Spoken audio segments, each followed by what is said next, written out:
So today we're doing a how to change your blade on the 4090 chipper. Now we've made an updated blade and bolt design, so that's what we're gonna cover in this video. Now you can see the old style bolt is a black oxide bolt with an Allen key style fastening system. And the Allen key style system works, but if you put too much torque to it or you're not perfectly squared onto it, this will strip out, and it has been a problem in the past. And what we've done is we've upgraded it to a hex style bolt. Now we've had these custom forged and machined for us, and we zinc coat these, and this is going to reduce corrosion. It also is going to be much better for that hex head to get on top of it. And for some reason, if you have to drill it out, we've also got a nice dimple machine into the top of it. That way a drill bit can be centered and you're good to go. When you're using the new blade bolt design, you also need the new style chipper blade. There isn't a whole lot of difference, but the chamfer on the 4 bolts is slightly different and is noticeable, and is a requirement for new blades to go along with these new bolts. And as far as tools go, it's really simple. The rotor lock comes with the machine. This is the socket that comes with the machine as well. Now, I normally store this in the owner's manual canister, and all it is a 16 millimeter hex or socket with a 1/2-inch drive, and we've machined it to be nice and flat. That way, like a normal socket has got a radius, so using a normal socket is not a good idea. You're going to want to use a machined socket so it fits nice and tight against the face, and that's going to reduce any kind of slippage when you're torquing these or unbolting them as well too. So that's included with the machine. I got a bottle of anti-seize, the stuff that gets absolutely everywhere if you're not careful, little wire brush to clean stuff, an O-ring pick to get rid of some of the chips and sap away from the outside of the blade bolt as we get going on stuff, handy dandy torque wrench, super important, and an extension, which makes the job much easier. A little bit of generic soap to clean things up, and that's all you'll need to do a blade change. Right, so first step, just like any 4090 chipper, is you're gonna go ahead, loosen your clamps off. Now you can see this 4090 here has got the Lonson engine option. It's got the external fuel tank as well, which is an option on the website. And once your in-feed chute is loose, give it a quick bump. And you can take it off, and you can start kind of your little bit of a pre-inspection here. And you can kind of see these blades are a little bit worn. You can kind of see there's a bit of a rolled edge here. If you kind of see there's a little more of a nick in the blade there. On this one here, not quite as worn. There's a couple nicks in it. And so generally, you're gonna see more wear on the outside of the blade. The inside of the blade is spinning a little slower, but most material is getting thrown to the outside. So the outside of the blade is gonna do the majority of the work on a disc chipper of this type. All right, so first thing I'm gonna grab is our 3/4 inch rotor lock. And that's gonna go right into the machine, and it's gonna fit down right inside. So this here is gonna lock that rotor from spinning away, keep things much safer and make it obviously much easier. We're gonna grab our O-ring pick and our little wire wheel, and we're just gonna come around and these bolts are actually, you know, pretty clean. We probably have about maybe 12 or 14 hours on these blades, and we've been running it pretty hard, but they don't look too bad, and there's not a lot of sap. So the one thing I would say is it depends what time of year you're chipping, because there's certain times of year when these are gonna really fill with sap, and the O-ring pick is really handy. But in these case here, we don't have a lot of debris stuck in these at all. And that's why naturally with the new blade design, we have not put a lip on the inside. You can see that this chamfer extends up to the surface. So any material in here is naturally by centrifugal force getting whipped out of these, and these will stay much cleaner than the old design, which is a nice touch as well. All right, next thing you're gonna do is take your 16 mil socket, put it on an extension, and take your torque wrench now. You don't need an extension as egregiously long as this. This is what I got when I went to Napa Auto Parts store. You could do well with a 12 or 14 inch as well. So it's just what I picked up. Take your rotor lock, slip it in there. It's going to fall in position. And from there you can go ahead and release these. And really all you're doing is maybe cracking them about half a turn. And I'll make sure you keep good downforce on it. But you're gonna go, and there's one. There's 2. Now, because we put anti-seize on these when they went in the first time, you can see they turn loose, which is the way it should be. You should not need to, even after a year or 2 of these bolts being in, let's say you put it into long-term storage, you should not need to struggle taking these blades out and these bolts out. They should churn out fairly easily once you start that process. The zinc finish, of course, is going to help make sure that corrosion doesn't set in, but the anti-seize is equally as important that goes on as well.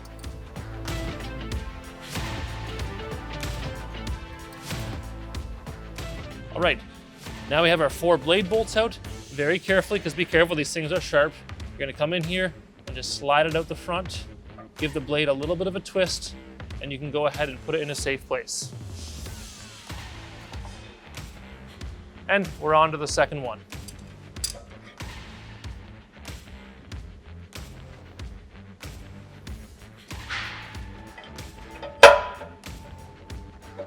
All right, make sure that rotor lock slides in position again, and go ahead and crack the second set.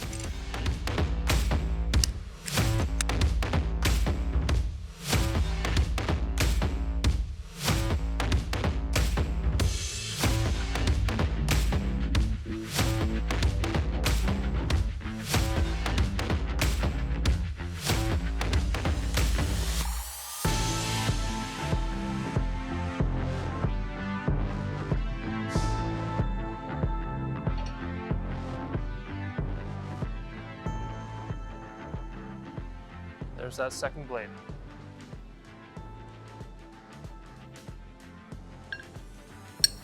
All right, so what we're gonna do is clean these bad boys up. We do not want to put dirty blades back in the machine. If they're not gonna sit perfectly level, mated nicely to the rotor, they could come loose. It's going to cause big, big problems if these things are not replaced properly. So first step is cleaning these. Take an older cloth that doesn't need to be perfectly clean because we're gonna make it dirtier here, and start at the bottom. And if you look at this blade a little closer here, you can see that we have wear. You can see where we have, this here doesn't look too bad because it's on the inside, but on the outside here, you can see we have a bit of a rolled edge here.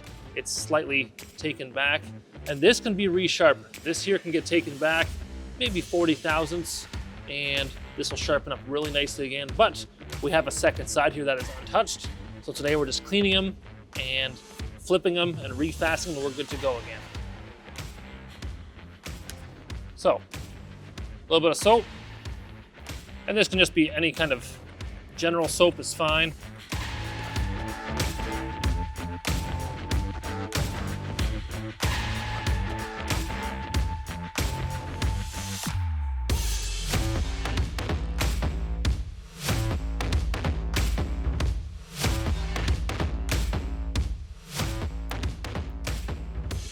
There you go. And then the tops are not super important as far as cleanliness, but the bottoms or the mating surface is most definitely the most important part of how you're cleaning this and where it's getting fastened down. So from there, I generally give them a nice little bit of a wipe on top anyways.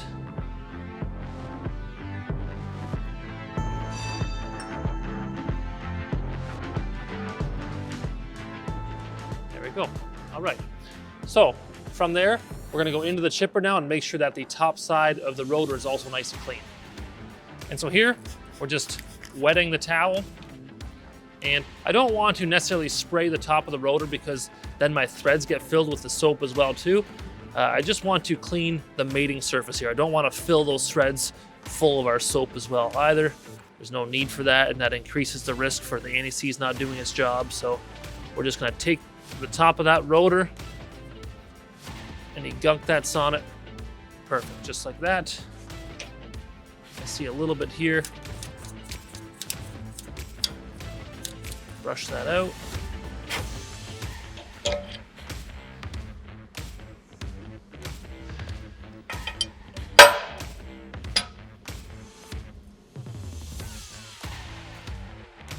That material out of there. And that's looking good right there. So we can go ahead and put those blades back in. So be careful how you grab these because they are very sharp. And you can see there's that dull side again. We're gonna place this on the back side now. So that's blade 1 in position. And what we're gonna do is we're gonna grab our anti-seize. Now this is just a nickel-based anti-seize. Any brand is fine. They're all basically the same compound. And as long as it's a good nickel-based anti-seize, and be careful when you work with this stuff, you don't want to get it all over the place, otherwise you'll look like anti-seize by the time you're done. So you're just going to take a little bit and just give it a little bit of a dab on the thread.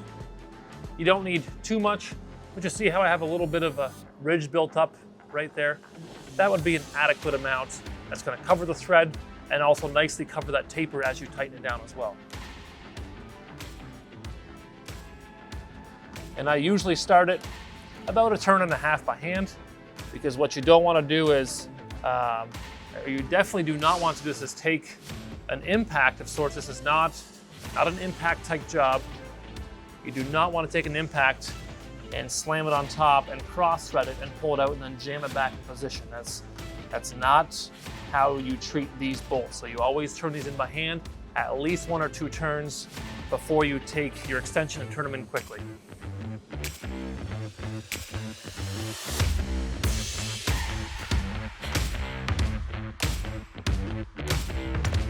Now we're going to take my extension and we're going to quickly turn these back in. And you can see on that first one, you can nicely see how the anti-seize is just lightly squeezing out of that taper on the top of that bolt, which is what you want to see.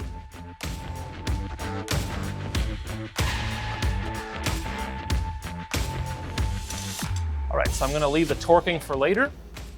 There's our first one.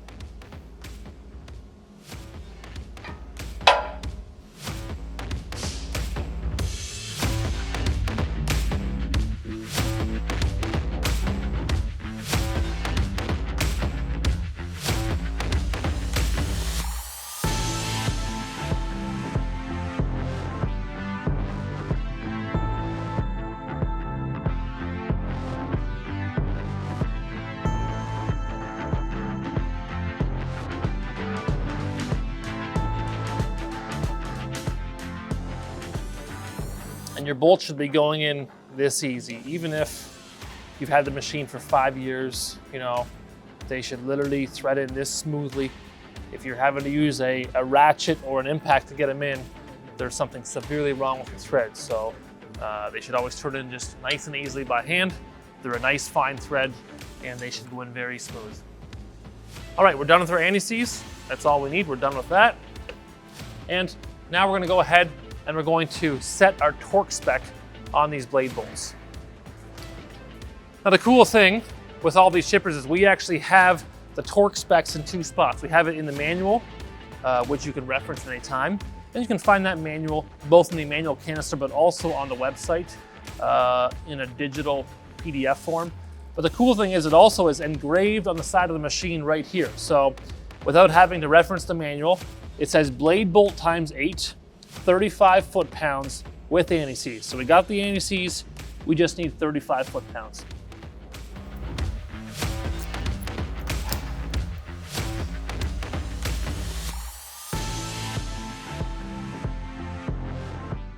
Now, one of the things that's a really good habit to get into is marking your bolts when they're torqued. Let's just say someone would have came to me there and said, hey, I got a phone call for you, and I just tightened these 4, and then I came back, or maybe I only got 2 done, and someone said, hey, you've got to run, and I came back and I thought I did all 4, I would have got myself into a serious mistake of only tightening 2 and forgetting 4. So after you've got them torqued, take a red Sharpie, maybe a paint mark or something, and on this version, I'm just gonna put a red mark across, very easily like that, so I can visually see that, hey, I've got all 4 torqued on this side. From there, we're gonna pull our pin,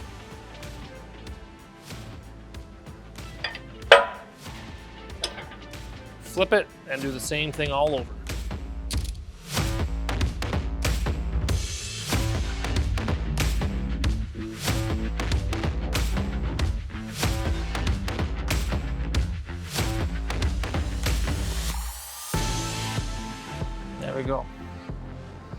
So, fresh anti-seize, they're torqued 35 foot-pounds, and 35 foot-pounds does not seem like a ton of torque, but it is the correct amount of torque. We don't want more torque on those bolts.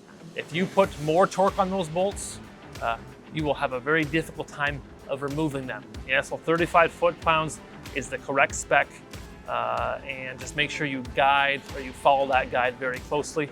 And of course, when you're done, make sure you take your lovely socket that came with the kit, and we're going to take it off and we're going to slide it right back into our owner's manual canister. I normally just take it and very carefully push it down inside, and that way the next time I do the service in this machine, I'll be able to find that socket back. There we go. And before you put your in-feed chute back on, just give it one more quick inspection. It never hurts to double check stuff. So gonna give it a bit of a spin here, spinning very smooth. I haven't left any tools behind, which is very important, of course. Everything looks good to go. And from there, we'll go ahead, grab this in-feed chute, put your hip underneath it. You know, lift her up like this. Put her on top, little spin, and from there, lock her down. All right, so that's a blade change video on a 4090 chipper. Now, it's not a process you want to rush, but it takes me around 15 minutes, and it doesn't require a ton of tools, but a torque wrench, you know, some cleaning supplies, a good extension, and some anti-seize is very, very important. You know, you're not going to be changing the blades a ton. It depends what you're chipping, of course. If you're chipping a lot of dirty, sandy material, it's going to dull the blades a lot quicker, like it would on a chainsaw. But average is 8 to 12 hours of chipping time before you got to give it a swap. And like I said, 15 minutes is something you can do with a reasonable time, and it's not a difficult job. So if you have any questions about it, between the old bolts and the new bolts and the blade designs, give us a call at the office. You can always see more at split-fire.com and follow more videos on our YouTube how-to videos. If you like this video, give us a thumbs up, and we always appreciate a subscribe.